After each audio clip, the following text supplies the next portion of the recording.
मुंबईसह राज्यभरात अनेक ठिकाणी तुफान पाऊस. पुण्यातही जोरदार पावसाला सुरुवात.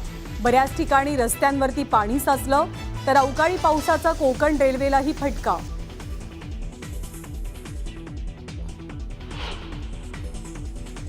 राज्यभरामध्ये पावसाचा जोर वाढणार.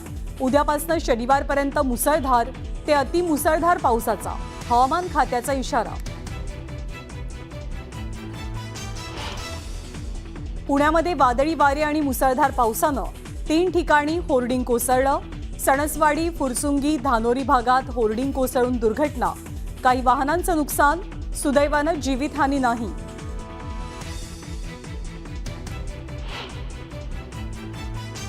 पाकिस्तानची एजंट ज्योती मल्होत्राकडनं अनेक संवेदनशील ठिकाणांची रेकी. काश्मीरला 2 वेळेला भेट दिल्याची माहिती. तपास यंत्रणांची डोकेदुखी वाढली.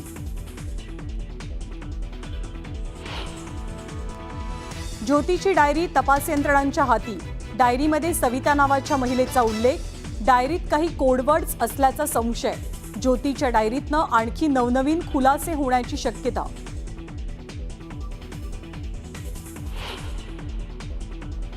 ऑपरेशन सिंदूरमध्ये भारताकडनं सपाटून मार खाल्लेल्या लष्कर प्रमुखाचा पाककडनं उदो. शहबाज सरकारकडनं असीम मुनीरला बढती. बलूच लिबरेशन आर्मीकडनं पाकिस्तानी सैन्याच्या वाहनावरती हल्ला. आयडी हल्ल्यात वाहनाचं मोठं नुकसान.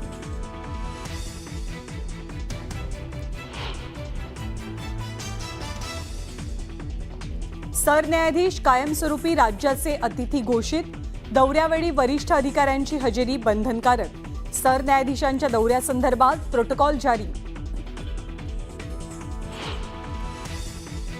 कल्याणमध्ये इमारतीचा स्लॅब कोसळून मोठी दुर्घटना. ढिगाऱ्याखाली अडकून 6 जणांचा मृत्यू तर 6 जण जखमी. मृतांच्या नातेवाईकांना सरकारकडनं 5 लाखांची मदत. जळगावमधल्या चोपडा शहरात एसटी बसचा ब्रेक फेल होऊन भीषण अपघात. भरधाव बसनं 4घांना उडवलं. 2घांचा मृत्यू, 2 गंभीर. अपघाताचा सीसीटीव्ही समोर.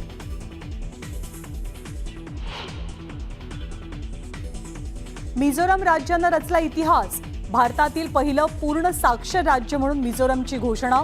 मुख्यमंत्री श्री लालदुहमानची एका कार्यक्रमात घोषणा.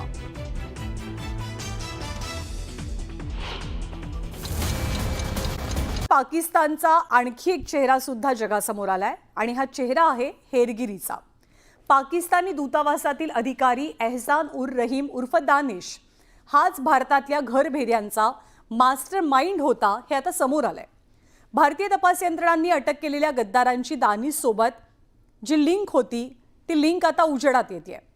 आर्थिक किंवा इतर मदत करून किंवा वेगवेगळी आमिष दाखवून तो गद्दारांना हिरायचा आणि आपल्याला हवी असलेली संवेदनशील माहिती याच गद्दारांकडनं मिळवायचा. आतापर्यंत समोर आलेल्या तपासात दानिशच हेरगिरीच्या कळसूत्री बाहुल्या नाचवत होता असं उघडकीस आलंय. गेल्या अनेक दिवसांपासून पाकचे हेर तपास यंत्रणांच्या रडारवरती होते. अखेर ऑपरेशन मीर जाफर राबवून पाकचे हेर आणि त्यांचे आका सगळ्यांचा पर्दाफाश झालाय. भारताच्या गद्दारांचा आका दानिश असल्याचं उघड झालंय. आत्तापर्यंत दानिश आणि ISI विकी सोबत ज्योती मल्होत्रा, यामीन मोहम्मद, गजाला, दवेंद्र सिंग ढिल्लो, ISIचा एजंट विकी या सगळ्यांचं जे पितळ आहे ते उघडं पडलेलं आहे.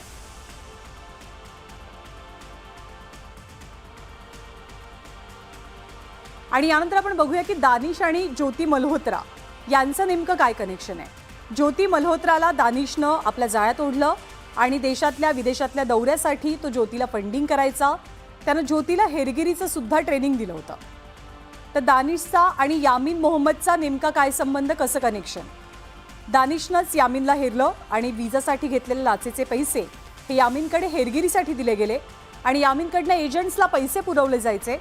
दानिश सांगेल त्या व्यक्तीला यामीन मोहम्मद फंडिंग करायचा आणि दानिशच्या सांगण्यावरनंच त्यानं घुसखोरांना मदत केली, विजासाठी मदत केली आणि 2 वेळेला त्यानं पाकिस्तानचा दौरा केल्याची सुद्धा माहिती आहे.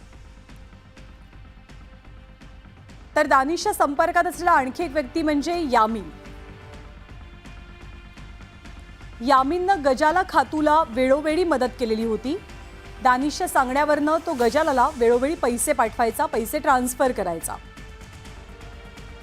तर दानिशनं पंजाबमधल्या गजाला खातूला आपल्या जाळ्यामध्ये कसं ओढलं ते सुद्धा पाहतोय.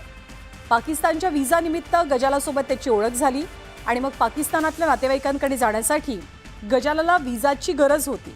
तो व्हिसा मिळवण्यासाठी गेलेल्या गजालाची ओळख दानिशसोबत झाली. दानिशकडनं तिला लग्नाचं आमिष दाखवलं गेलं, आश्वासन दिलं गेलं. पाकिस्तानचा व्हिसा मिळवण्यासाठी दानिशनं गजालाला मदत केली आणि हेरगिरीसाठी तो तिला फंडिंग करायचा. लष्करी तळांची माहिती मिळवण्याची कामगिरी ही गजालावरती होती. दरम्यान ISI एजंट विक्की देवेंद्र सिंग याला नेमकं जाळ्यात कसं ओढलं गेलं, तर विक्कीनं देवेंद्र सिंग ढिल्लोला हेरलेलं होतं आणि कर्तारपूरच्या दौऱ्यासाठी त्याला फंडिंग करण्यात आलं. पाकिस्तानमधील महिला एजंटशी तो संपर्कात होता आणि भारतात परतल्यानंतर सुद्धा हा संपर्क कायम राहिला. विक्की सांगेल त्याला फंडिंग दिलं जायचं आणि देवेंद्र सिंग ढिल्लोकडनं एक नवं सिम कार्ड सुद्धा मिळवण्यात आलेलं होतं अशी माहिती आहे.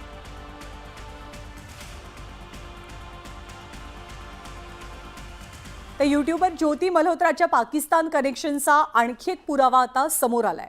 ज्योतीचा पाक एजंटसोबतचा एक सेल्फी न्यूज 18 लोकमतच्या हाती लागलाय. हा सेल्फी त्याच व्यक्तीचा आहे जो पाकिस्तानच्या दूतावासामध्ये केक घेऊन जात होता पहलगामच्या हल्ल्यानंतर. पहलगाम दहशतवादी हल्ल्यात 26 पर्यटकांचा मृत्यू झालेला. त्यानंतर दिल्लीतल्या पाकिस्तानी दूतावासात हाच कर्मचारी केक घेऊन जात होता. पत्रकारांनी त्याला हटकलं, काही प्रश्न विचारले, त्याला थांबवलं आणि हा केक नेमका कशासाठी नेला जातोय अशी सुद्धा विचारणा झाली. पण पत्रकारांना उत्तरं न देता त्यानं तिथून पळ काढला आणि तो पाकिस्तानच्या दूतावासात गेला. हा पाक दूतावासातलाच कर्मचारी होता. तर दुसरीकडे हेरगिरी प्रकरणी ज्योती मल्होत्राचा पर्दाफाश झाला. त्यानंतर तिचा याच एजंटसोबतचा एक फोटो व्हिडिओ समोर आलाय. हा तोच कर्मचारी आहे जो आपल्याला ज्योतीच्या सेल्फीत किंवा व्हिडिओमध्ये दिसतोय, जो पहलगाम हल्ल्यानंतर पाकिस्तानच्या दूतावासात केक नेत होता. आणि यातूनच ज्योतीचा पाकिस्तानातील दूतावासातले कर्मचारी आणि अधिकारी यांच्याशी कसे संबंध होते हे स्पष्ट होतं. ज्योती या पाक एजंटसोबत अगदी हसून खेळून गप्पा मारताना या व्हिडिओत पाहायला मिळते.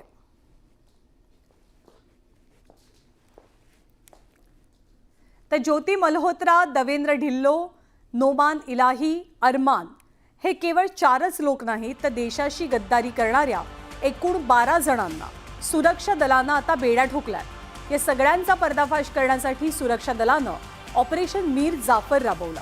या कारवाईच्या अंतर्गत यूट्यूबर ज्योती मल्होत्राला हिसारमध्ये अटक झाली. ऑपरेशन सिंदूरमधनं भारतानं पाकिस्तानचा नापाक डाव हाणून पाडला. एकीकडे लष्करानं पाकिस्तानला दिवसाढवळ्या तारे दाखवले, तर दुसरीकडे भारतीय गुप्तचर यंत्रणांनी भारतात दडून बसलेल्या गद्दारांचा शोध घेतला.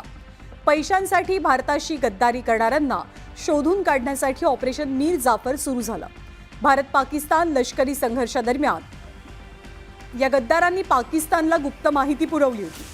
ते भारतात राहून पाकिस्तानी गुप्तचर संस्था ISI सोबत काम करायचे, भारतीय लष्कराची संवेदनशील माहिती पुरवायचे. पण जास्त काळ त्यांचा खेळ काही लपून राहिला नाही. भारतीय तपास यंत्रणांनी त्यांचे धागेदोरे हुडकून काढले.